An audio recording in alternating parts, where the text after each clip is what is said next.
Jälgime jahmatavaid uusi arenguid juhtumis, mis tekitab Floridas šokilaineid. Teismelis poissi süüdistatakse oma kasue Anna Kepneri jõhkras ründes ja mõrvas. Kõik see juhtus väidetavalt perepuhkuse ajal Carnival kruiisilaeval. 16-aastane Timothy Hudson seisab nüüd silmitsi õõvastavate süüdistustega, mis on nii tõsised, et ta võib eluks ajaks vangi minna, kuid ta on endiselt vabaduses. Ta ei ole trellide taga. Miks? Ma näitan teile tema argumenti, mida ta kohtus esitab, kuna tema juhtum on täna arutlusel. Prokurörid ütlevad, et ta tuleks vangi panna, sest ta on oht kõigile enda ümber. Me käsitleme Law and Crime'i poolt esitatud juhtumit. Mina olen Chris Stewart.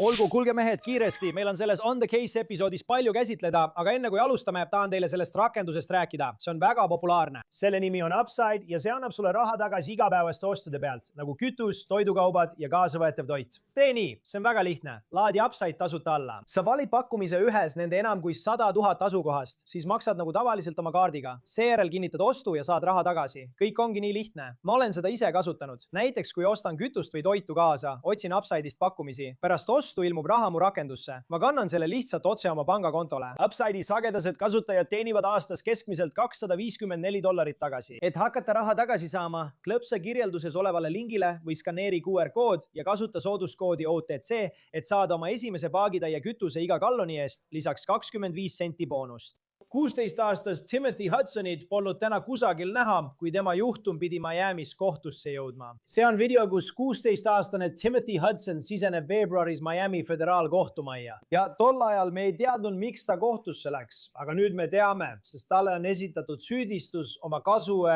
Anna Kepneri mõrvas ning teda mõistetakse kohut täiskasvanuna. See on video, kus WTVJ telekanali reporterid ümbritsevad teismelist, kui ta suundub kohtusse. Tollal esitati talle süüdistus alaealisena. Seega oli asi kinniseks kuulutatud, kuid enam see nii ei ole. Üks reporter küsis tol päeval Hudsonilt otse, kas sa tapsid oma kasue, aga ta ei öelnud midagi. Tema advokaat viis ta kiiresti minema. Nüüd esitatakse Hudsonile süüdistus täiskasvanuna. Nii et küsimus on, kas valged kindad on endiselt käes? Kas need tuleks ära võtta? Mõnes mõttes on need ära võetud, aga teisalt on praegu kriitikat, et seda juhtumit käsitletakse endiselt nii, nagu see oleks alaealiste kohtus. Räägin kohe endise prokuröriga sellest, mis siin toimub. Täna selle asemel, et kohtusse ilmuda esimese astme mõrva ja raskendatud seksuaalse kallaletungi süüdistuste ettelugemise istungile, esitasid Timothy Hudsoni advokaadid selle dokumendi, millega loobuti tema kohtusse ilmumisest. Ja nagu näete, 3. real ütlevad tema advokaadid, et Timothy ei tunnista end selles asjas süüdi. Alates sellest ajast, kui Kepneri surnukeha toodi eelmisel aastal novembris Miami sadamas Carnivali kruiisilaevalt maha, on Timothy Hudson elanud oma pereliikmete juures. Praegu on ta kohtudokumentide kohaselt oma onu hoolduses. Prokurörid ütlevad, et see peaks muutuma, sest teda mõistetakse nüüd täiskasvanuna kohut. Ja me saime just teada, millise argumendiga Hudsoni pool välja tuleb, lootes, et ta jääb vanglast välja, kuni see juhtum edasi liigub. Räägin sellest kohe lähemalt. Aga selleks, et kogu toimuvast aru saada, peame selgitama, kuidas me sellesse punkti jõudsime. See on Anna Kepner. Ta oli abiturient Titusville'ist, Floridast, umbes 3 tunni kaugusel Miamist põhja pool. Ta pidi just praegu kooli lõpetama. Tema peresõnul olid tal pärast keskkooli suured plaanid. Ta tahtis liituda mereväega. Ta lootis ühel päeval oma kodulinna naasta korrakaitseametnikuna. Novembris liitus Anna Kepner oma perega kruiisil. Tema vanavanemad rääkisid ABC Newsile. Nad ütlesid, et see reis pidi olema segapere kokkutuleku tähistamine. Anna isa on Christopher Kepner, kes abiellus naisega nimega Chantel Hudson ja tema on süüdistatava Timothy Hudsoni bioloogiline ema. Nüüd on Christopher viimase nädala jooksul oma kasupoja ja tema vastu esitatud süüdistuste kohta üsna karmilt sõna võtnud. Räägime sellest kohe lähemalt, aga kui minna tagasi selle kruiisi juurde, siis pere oli sellel Carnivali kruiisilaeval nimega Horizon. See kruiis kestis umbes nädala. See peatus mõnes Kariibi meresadamas ja pidi siis tagasi Miamisse sõitma. Nüüd, ööl enne kruiisi lõppu ütlesid vanavanemad, et Anna ei tundnud end hästi. Nii otsustas ta sel õhtul varakult oma kajutisse tagasi minna, kuid järgmisel hommikul polnud teda kusagil näha. Vanavanemad ütlesid, et kuulsid valjuhääldist teadet meditsiinilisest hädaolukorrast. 18-aastane Anna leiti oma kajutist surnuna. Väidetavalt oli ta voodi alla topitud. Tema peal olid päästevestid ja tekk. See on video, mille tegi Sheldon Fox, kes on Miami WSVN TV reporter, kui Anna Kepneri surnukeha laevalt maha toodi ja kohtuarsti büroosse viidi. Surnukeha lahkamisel selgus, et Anna Kepner suri niinimetatud mehaanilise lämbumise tagajärjel. Väidetavalt pandi talle kägistusvõte peale ja see tappis ta. Väidetavalt oli tol ööl toas koos Annaga ainult üks inimene ja väidetavalt on sellest olemas ka valvekaamera salvestis, mis näitab, kuidas Timothy Hudson, 16-aastane kasuvend, siseneb sinna tuppa. Väidetavalt panid Anna vanemad Timothy Hudsoni, Anna Kepneri ja Timothy venna kõik ühte kajutist sööbima. Föderaalvõimud olid selle juhtumi suhtes kuude kaupa väga vaiksed, kuid me saime infot hooldusõiguse vaidlusest, mis toimus Florida tsiviilkohtus. Kas see puudutab Anna kasuema ja tema endist abikaasat, kes on Timothy Hudsoni bioloogiline isa? Ja ühel istungil tunnistas Chantel väidetavalt, et ta ei andnud Timothyle ravimeid, mida ta vajab unetuse ja ATH tõttu. Nii palju kui... As far as... Kas tal on mingeid diagnoose? Tal on ATH. Ja kui kaua tal on ATH diagnoositud olnud? Umbes 3 või 4 aastat.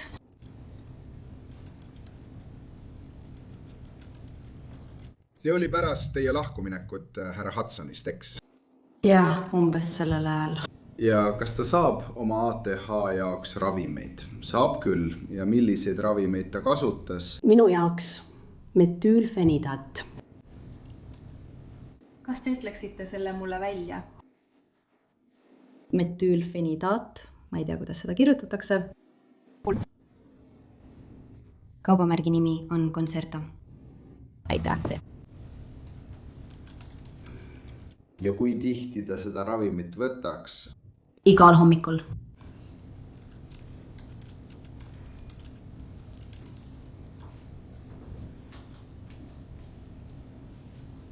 Ja kas ta võttis selle ravimi kruiisile kaasa? Jah. Ta võtab ka ööseks 1 tableti. Kas sama ravim? Ei, see on klonidiin. Mille jaoks see on? Unides.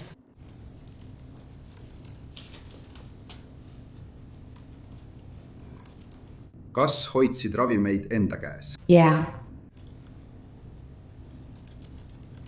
Kas sa veendusid, et ta võttis oma ravimeid iga päev?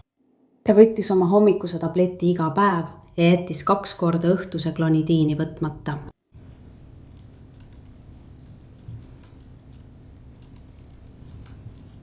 Sa hoidsid ka klonidiini enda käes? Jah, see on nii. Jah, vabandust. Ja mida sa mõtled sellega, et ta jättis annused vahele? Mis seal juhtus? Ta läks magama enne, kui ta selle sai. Ta juba magas. Sealhulgas ka see neljapäeva õhtu? Ei, neljapäeva õhtu. Ta ei saanud seda. Ma jäin enne teda magama. Lihtsalt veendumaks, et ma saan õigesti aru. Kruiisi ajal jäi tal see öine ravim 2 korda võtmata. Üks neist öödest oli sellepärast, et ta jäi enne ravimi võtmist magama. Ja teine öö oli eelmine öö. Õige, ma jäin magama enne teda. Nii et ta ei saanud eelmisel õhtul ravimit. Jah, ta ei saanud enne juhtumit. Jah, proua. Hästi, aitäh. Me ei tea, kas see kõik mõjutab Timotiuse kaitset. Anna vanavanemad ütlesid ABC Newsile, et Timotius väidab, et ta ei mäleta midagi, mis juhtus. Nad ütlesid, tsiteerin tema enda sõnadega, et ta ei mäleta, mis juhtus. Seda ütles Anna Kepneri vanaema ABC Newsile. Vanavanemad ütlevad, et Anna Kepner ja Timothy Hudson olid, tsiteerin, nagu 2 tilka vett. Kuid Anna endise poissõbra perekond ütles intervjuus Inside Editionile, et Anna kartis väidetavalt Timothyust. Nad ütlesid, et Anna jäi väidetavalt teiste inimeste juurde ööseks lihtsalt selleks, et Timoteusest eemale saada. Nüüd võib see perekondlik dünaamika mängida suurt rolli selles, kuidas see juhtum areneb. Ja see on juhtum, mis hakkab toimuma föderaalkohtus täiskasvanuna.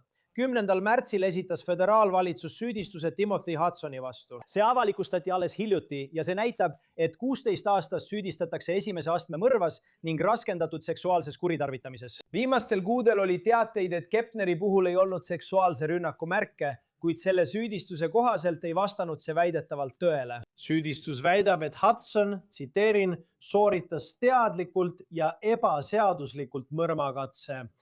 See on tahtlik, kaalutletud, pahatahtlik ja etteplaneeritud AK tapmine kuritahtlikul eesmärgil, mis tähendab, et ta väidetavalt kavandas seda, mitte ei teinud seda pelgalt hetke ajal. Teine süüdistuspunkt on raskendatud seksuaalne väärkohtlemine ning süüdistus väidab, et Hudson, tsiteerin, pani teadlikult AK sooritama seksuaalakti ja kasutas selleks AK suhtes vägivalda. Otsus selle kohta, kas see juhtum jätkub alaealiste kohtus või viiakse täiskasvanute kohtusse, tehti 10. aprillil. Kui kohtunik otsustas, sai asi üle anda täiskasvanute kohtusse ja avalikustas kogu kohtutoimiku.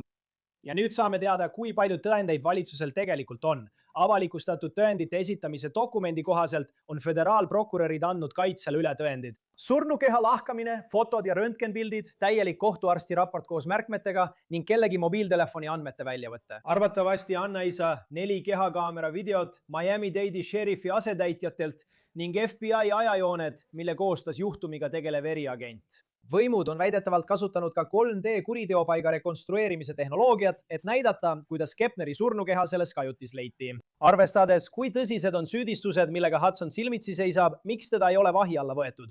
Kui Hudsonile esitati süüdistus alaealisena, lubati tal kohtuandmete kohaselt elada oma onu juures ja seal ta kannabki GPS jälgimisseadet. Kuid nüüd, kui asi on täiskasvanute kohtus, nõuavad prokurörid, et Hudson võetaks vahi alla. Prokurörid esitasid taotluse, milles öeldakse, et reeglid, mis lubasid Hudsonil vabaduses olla, ei tohiks enam kehtida, väites, et süüdistatav on ohtlik teistele ja tuleks eelvangistusse võtta.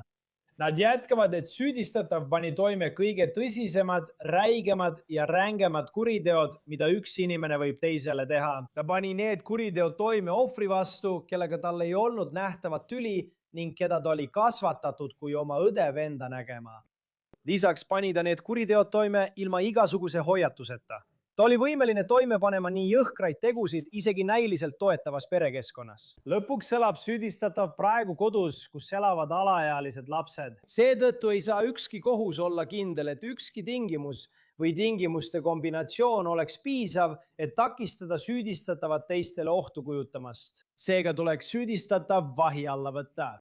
Nüüd taotles Hudsoni kaitse, et kuulamine toimuks sama kohtuniku ees, kes lubas Hudsonil olla vabaduses ajal, mil talle esitati alaealiste süsteemis mõrvasüüdistus. Kaitse ütleb, tsiteerin, nagu viimased 2 kuud on ühemõtteliselt näidanud, on olemas tingimuste kombinatsioon, mida saab TH vabadusele kehtestada, et tagada, et ta ei kujuta kogukonnale ohtu. Kaitse väidab ka, et Hudson on järginud kõiki oma vabastamiskorralduse reegleid, mis kehtestati enam kui 2 kuud tagasi. Nüüd, Anna Kepneri isa Christopher, kes on mitmes mõttes Timothy Hudsoni kasuisa, ei ole tagasi hoidnud kommentaaridega, mida ta on Daily Mailile andnud. Christopher ütleb, et Timothy on avalikkusele ohtlik ja tsiteerides, ma tahan näha teda oranžis vanglariietuses. Ta ütleb, et Hudson ei ole väidetavalt näidanud mingit kahetsust ega vabandanud selle eest, mida ta väidetavalt tegi.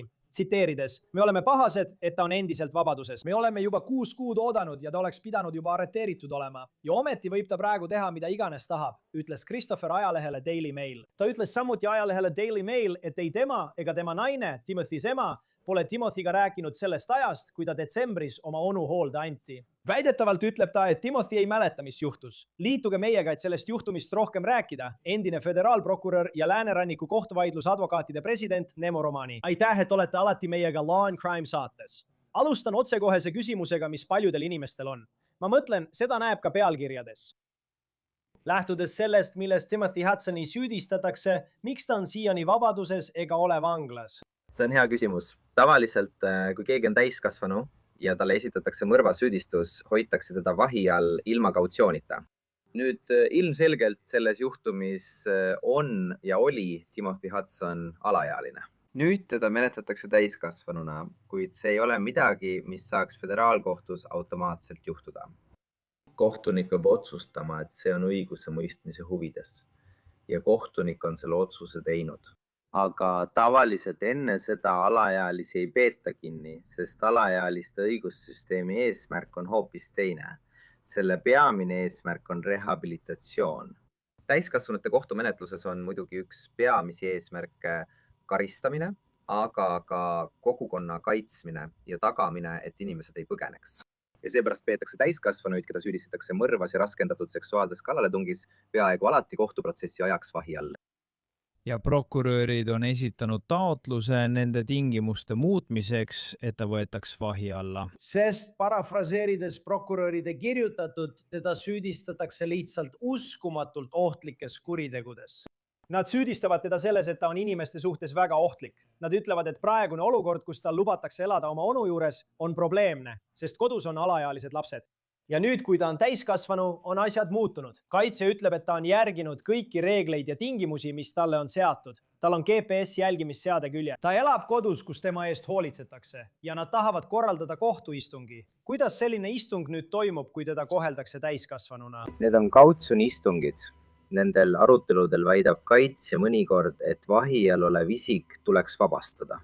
Või siis, nagu selles konkreetses juhtumis, väidab prokuratuur, et keegi, kes on kautsjoni vastu, vabaduses ja kohtueelse järelevalveteenistuse järelevalve all, nii see föderaalsüsteemis toimib. Ja alati on terve rida tingimusi, eks. Ei tohi omada tulirelvi, tuleb järgida kõiki seadusi, pass tuleb loovutada, tavalised asjad. Aga prokuratuur väidab, et pole olemas ühtegi tingimust ega tingimuste kombinatsiooni, mis tagaks süüdistatava ilmumise kohtuprotsessile ja avalikkuse turvalisuse kogu menetluse vältel. Just see ongi see, mida USA prokuratuur Floridas kavatseb väita. Ja loomulikult kavatseb kaitse sellele vastu vaielda, aga selleks ongi eraldi kohtuistung. Ma tean, et kaitse soovib, et istung toimuks sama kohtuniku ees, kes lubas tal neil tingimustel oma onu juures elada. Ja loomulikult tuleb õigussüsteemis järgida kõiki reegleid ja protseduure. Aga see, et teda selles asjas täiskasvanuna süüdistatakse, ei tundu üllatusena, sest ta on 16-aastane. Ja need on väga tõsised süüdistused, millega ta silmitsi seisab. Ma mõtlen, kui tõenäoline on, et kohtunik ütleb, okei, nüüd kui sind koheldakse täiskasvanuna, hoitakse sind vahi all, kuni see asi edasi liigub. See on täiesti võimalik ja nagu sa ütlesid, see sõltub tõesti jurisdiktsioonist. Näiteks Florida osariigi kohtus ei vaja prokurörid selleks luba.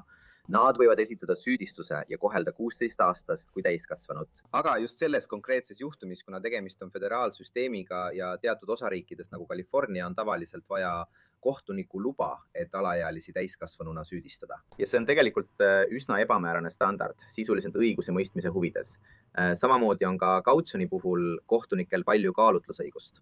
Teate, on kohtunikke, kes saadavad vahi alla kõik mõrvas süüdistatavad või väga raskete seksuaalkuritegude, näiteks vägistamise puhul süüdistatavad, nagu me siin räägime, eriti kui tegemist on toime pandud mõrvaga. Tegelikult pole siin selget enesekaitse ega tahtluse puudumise argumenti, eks. Kui räägime lämbumisest, siis on ka neid, kes ütlevad, et jah, ma olen nõus, et teda tuleks kohelda täiskasvanuna, aga ta on siiski alaealine ja oli alaealine, kui see juhtus. Ma usun, et need tingimused võivad avalikkust kaitsta ja tagada, et ta ilmub kohtusse. See on kohtuniku otsus. Kindlasti ei ole olemas ühtset lahendust ega saa seda väga laialt üldistada, sest tegelikult sõltub kõik konkreetse kohtuniku otsusest. Ja seda me siin näemegi. Ja täna pidi ta kohtu ette astuma, ta pidi kohtus olema, tema advokaadid loobusid tema kohalolekust. Nad esitasid dokumendi, milles öeldakse, et ta on süüdistusega tutvunud. Tal on süüdistus olemas, ta tunnistab end süüdi mitteolevaks ja loobub oma kohalolekust. Mida arvad sellest otsusest võrreldes sellega, kui ta oleks ise Miamis kohtusse ilmunud? No tead, me teame, et need süüdistuse ettelugemise istungid on tavaliselt formaalsuseks. Süüdistatav ütleb peaaegu alati, et ta ei ole süüdi või advokaat esitab tema nimel süüd mittetunnistava avalduse. Nii et tegelikult ei juhtu seal eriti midagi. See on esmane ilmumine, sageli loetakse ette süüdistused. Mõnikord loobutakse isegi sellest, sest tegelikult on süüdistuse ettelugemise istung vaid selleks, et teavitada süüdistatavat talle esitatud süüdistuste olemusest ja fikseerida tema seisukoht süü küsimuses. Ja kõik. Tavaliselt on see tähtis. See kestab vaid mõne minuti. Mõnikord arutatakse sellel istungil ka kautsjoni küsimust. Aga sageli, kui istung kestab kauem ja kohtunik võtab vastu palju ütlusi, lükatakse kautsjoni arutamine mitme päeva võrra edasi ja määratakse selleks eraldi aeg. Kuna me täna kautsjoni ei aruta ja tegemist on vaid lühikese ilmumisega, mis võtaks vaid mõned minutid, peaks ta väga vara üles äratama, marssalid tooksid ta kohtusse, ta oleks seal vaid mõned minutid ja ootaks tunde. Advokaadid ilmselt ütlesid, tead mis, see on kõrge profiiliga juhtum. Ootame lihtsalt selle kautsjoni arutamiseni ja siis saab meie klienti näha. mida sa arvad sellest otsusest, sest ta on 16-aastane ja need on väga tõsised süüdistused, millega ta silmitsi seisab. Lihtsalt üldiselt selle otsuse kohta, et seda juhtumit arutatakse täiskasvanute kohtus, mitte alaealiste süsteemis. No see on selle juhtumi kõige olulisem otsus, ilmselt isegi olulisem kui see, mida žürii otsustab, sest täiskasvanuna ähvardab teda nende süüdistuste eest eluaegne vangistus. Ma mõtlen, see on tõsine asi. On selge, et alaealistele ei saa määrata surmanuhtlust, kuna ülemkohtu pretsedent keelab selle. Aga noorte õigussüsteemis on väga võimalik, et ta vabastatakse siis, kui ta saab täiskasvanuks. Jällegi, eesmärk on hoopis teine. Eesmärk on rehabiliteerida ja lahendada juhtumeid noorte kohtus. Harva näeb, et keegi reaalselt vangistust saab. Räägitakse nendest laagritest noortevanglas, aga eriti föderaalsel tasandil pole see väga levinud. Seega on asjaolu, et Hudsonit süüdistatakse täiskasvanuna ilmselt selle juhtumi kõige olulisem otsus ja see määrab tõesti tema tuleviku käigu. Kui vaadata seda, mida on teatatud, siis Anna Kepner oli väidetavalt tead küll Timothy Hudsoni poolt mingisuguses kägistusvõttes. Ja siis leitakse tema keha kajutis voodi alt. Ta on kaetud tekiga. Ta on kaetud päästevestidega. Ja Timothy Hudsoni versioon sündmustest on perekonnaliikmete sõnul see, et ta ei mäleta, mis juhtus. Aga väidetavalt nähti just teda viimati koos Anna Kepneriga tuppa minemas ja ainult tema tuli sealt välja. Kui juhtum edasi liigub ja ma ei tea, mis tema kaitse saab olema, aga kui kaitse seisneb selles, et ta lihtsalt ei mäleta ja tal on mälu kaotus, kui tugev kaitse see oleks? See on väga keeruline kaitse. Kui sa räägid süüdimatusest seaduse mõttes, siis see on väga kõrge lävend. Ma mõtlen, et sa näed seda mõrvajuhtumite puhul. Me võime seda näha näiteks Nick Raineri juhtumis. Aga tead, kui sa vaatad mõrvajuhtumite kaitseid, siis need jagunevad tavaliselt 4 kategooriasse. Esimene on, see polnud mina.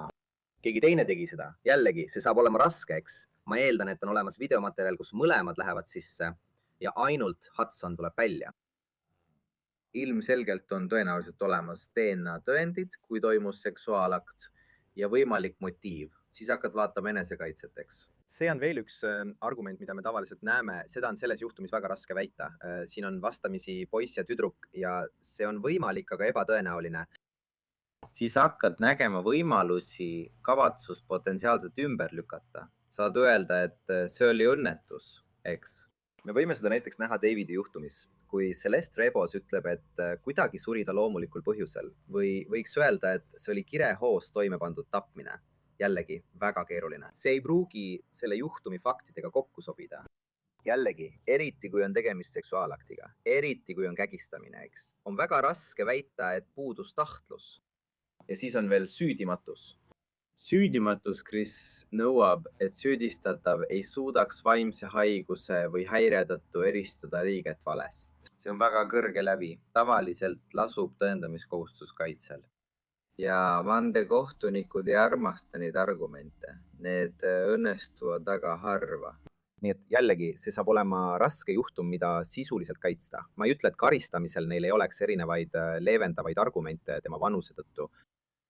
Aga et saada kohtuprotsessil õigest mõistvat otsust või isegi vandekohut, mis ei jõua üksmeelele, arvan, et kaitsel saab olema väga raske. Umbes 6 kuud on möödas sellest, kui Anna Kepner väidetavalt mõrvati sellel Carnival Cruise'i laeval. Ja tead, eriti kui räägitakse tema võimalikust vaimsest seisundist, siis tema ema oli seotud tsiviilasjas, mis puudutas tema lahutust ja ühe lapse, nimelt Timothy Hudsoni hooldusõigust. Ta rääkis sellest, et ta väidetavalt ei andnud talle sel ööl, kui kõik see juhtus, ravimeid ATH ja unetuse vastu. Aga kui palju sellest? Viimaste kuude jooksul on uurijad tõenäoliselt uurinud tema vaimset seisundit või olnud võimalus Timothy Hudsonit varem hinnata, enne kui tead, föderaalprokurörid otsustasid talle tõsiseid süüdistusi esitada. Jah, ma mõtlen, see on suur asi. Nii prokuratuuri kui kaitse poolelt on see midagi, mida tuleb kindlasti uurida. Sest vähemalt on see oluline karistuse määramisel, kuid see võib olla tähtis ka kohtuprotsessi vandekohtu faasis. Sõltuvalt sellest, kas see jõuab süüdimatuseni või kas see tõesti välistab tahtluse. Nüüd, ilmselgelt vaimne tervis on väga tõsine asi. Inimesed ei ründa tavaliselt seksuaalselt oma õdesid vendi või kasuõdesid vendi ega tapa neid, eks. Ja ma tulen jälle tagasi Raineri juhtumi juurde. Ma mõtlen, et selle juhtumi puhul on meedias välja käidud mõningaid sarnaseid asju. nii et kui keegi ei võta oma ravimeid, siis see ei ole tingimata õiguslik kaitseargument, see ei tee sind kuriteos süütuks, välja arvatud juhul, kui sa tõesti ei tea, mida sa teed. Aga jällegi, see võib olla üks tegur, mida karistuse määramisel arvesse võetakse, mis näitab, et see ei olnud tahtlik tegu. Siin on keegi, kes ei mäleta, siin on keegi, kes ei võtnud oma ravimeid, siin on keegi, kes on alaealine. Ma ei ütle, et ma tingimata kõigega nõustun, aga tegelikult võib üsna hästi ette näha, kuidas kaitse siin argumenteerima hakkab. Vaadake, see on inimene, kes väärib võimalust. Mitte lähitulevikus, aga võib-olla pärast aastakümnete pikkust karistust föderaalses vanglas. Mingil hetkel oma täiskasvanu elus peaks tal olema võimalus naasta teiste kinnipeetavate sekka, kui ta suudab need vaimse tervise probleemid kontrolli alla saada. Ja kui asi puudutab seda ning meil on veel pikk tee minna, siis ta ei ole end süüdi tunnistanud. Praegu on need kõik vaid süüdistused. Tal võib väga hästi olla tugev kaitse, millest me ei tea ja mis võib paljudki seletada. Aga sellegipoolest ta on vaid 16-aastane. Teda ähvardavad süüdistused, mis võivad ta terveks eluks vangi panna. Ma mõtlen, kui ta mõistetakse süüdi ja talle määratakse selline karistus, siis kuidas föderaalne süsteem käsitleb kedagi, kes on 16-aastane, aga peaks minema olukorda föderaalses vanglas, mis oleks kindlasti väga ohtlik. Jah, Kris, see on väga hea küsimus.